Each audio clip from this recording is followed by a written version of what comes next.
వాలి సుగ్రీవుల సామ్రాజ్యంలో వాళ్ళ ప్రధానమంత్రి ఆంజనేయ స్వామి వారు.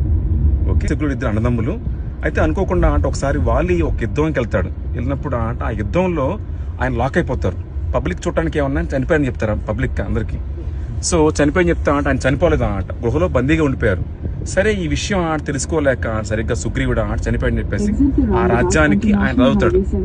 తర్వాత అనుకోకుండా వాలి బయటకు వస్తాడు. వచ్చిన తర్వాత ఆయన సహకరించిన ఆంజనేయ స్వామి వారిని, సుగ్రీవుడిని ఇద్దరిని కూడా తరుముకుంటూ, సో అలా తెచ్చినప్పుడు అతన్ని నుంచి పారిపోవడం కోసం వీళ్ళు చాలా చోట్ల ఉంటారు. చాలా చోట్ల దేశం మొత్తం తిరుగుతారు.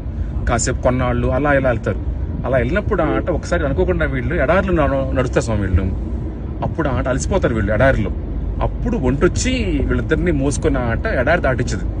అప్పుడు స్వామివారు అంటారు ఏదో ఒక రోజు నీ రుణం నేను తీసుకుంటాను, నా వాహనంగా నువ్వు ఎప్పుడు నా ముందుంటావు అంటారు.